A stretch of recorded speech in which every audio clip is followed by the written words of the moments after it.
ఇగో ఇప్పుడు గిసోంటి కోర్టు తీర్పులు ఇన్నప్పుడు దేశ న్యాయ వ్యవస్థకు చేతులెత్తి నమస్కారం పెట్టాలి అనిపిస్తుంది. 2018ల కులం బలుపుతోని అమృత ప్రణయ్ అనే ఇద్దరు పిల్లలు ప్రేమించుకొని పెళ్లి చేసుకున్నందుకు ప్రణయ్ అనే పిల్లగాన్ని చంపిండ్రు కదా. ఆగో ఆ కేసును విచారణ చేసి నల్గొండ కోర్టు తీర్పు చెప్పింది.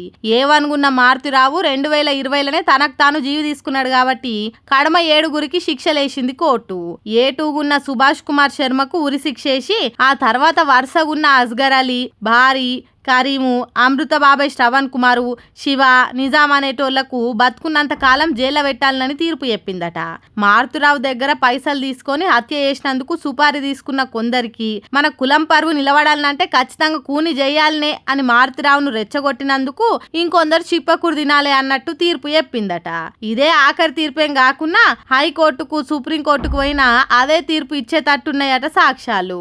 చూడుండ్రి ఎంత పని చేసిందో కులం. మా కులమే గొప్ప, మేమే తోపులం అని కళ్ళు నెత్తికెక్కిన పనులు చేస్తే ఇప్పుడు జైల్లో ఊసలు లెక్క పెట్టుకునే కథ అవుతుంది.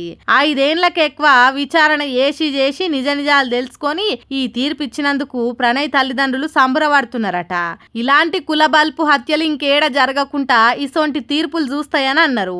ఎవడు పుట్టించిండో ఏమో దునియా మీద ఏ దేశంలో లేని కులాన్ని మన దేశంలో పుట్టించి ఆగం చేస్తున్నాడు. ఇప్పుడు ఏం తక్కువ 10-11 కుటుంబాలు ఆగమైనట్టే. పెళ్లి చేసుకోవాలంటే పిల్లగాడు ఇష్టపడితే చాలు, దాన్ని అడుమిట్లకు కులం ఎందుకు, ఆ కుల బల్పెందుకు?